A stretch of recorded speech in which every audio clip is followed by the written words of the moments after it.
Friends, welcome to Chennai கேட்ரி. Bala. நீங்கள் பார்த்துட்டு இருக்கிறது நல்லா க்யூட்டான ஒரு Russian blue Persian kitten.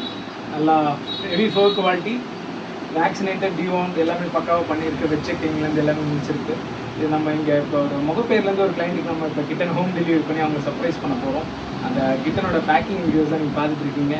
Kitten பார்த்தீங்கன்னா நல்ல யூனிக் கலர், சூப்பராக இருப்பாங்க இவங்க. கிட்டனுக்கு தேவையான ஃபுட்ஸ், டிவார்மர்ஸ், மல்டிவிட்டம்ஸ், ஏர் கிளென்சர்ஸ் எல்லாமே நம்ம பேக் பண்ணியிருக்கோம். இது பார்த்தீங்கன்னா வேக்சின் ரெக்கார்ட். நம்ம வந்து சென்னை கேட்டரியில் நம்ம 99% நம்ம வேக்சின் பண்ணி வித் ரெக்கார்டோட தான் நம்ம கொடுக்குறோமே. வித்தவுட் வேக்சின் நம்ம பண்ணுறதே கிடையாது. ஸோ பிகாஸ் நமக்கு வந்து அதில் வேக்சின் பண்ணான்றது நம்ம வந்து ஹெல்த் ரொம்ப முக்கியம் தான். ஸோ வேக்சின் பண்ணி தான் பண்ணிகிட்டு இருக்கோம். இது வந்து சென்னை கேட்டரி ரெக்கார்டு. இதில் வந்து கிட்டனோட பேசிக் டீட்டெயில்ஸாக, டேட் ஆஃப் பர்த், அதுக்கு ஸ்பாட்டான எப்போ போட்டிருக்கோம், டிவார்ம் எப்போ பண்ணணும், அதோட ஃபுட் டயட் என்ன அப்படிங்கிற ஒரு கம்ப்ளீட் கைடன்ஸும் உங்களுக்கு ரிட்டர்ன்லேயே வந்துடும் நம்மக்கிட்ட. ஸோ வந்து நீங்கள் மெயின்டெனன்ஸ் பற்றி நீங்கள் எதுவுமே நீங்கள் யோசிக்கவே வேண்டாம். நாங்கள் இருக்கோம், நம்ம உங்களுக்கு எல்லாமே கைட் பண்ணிக்கலாம்.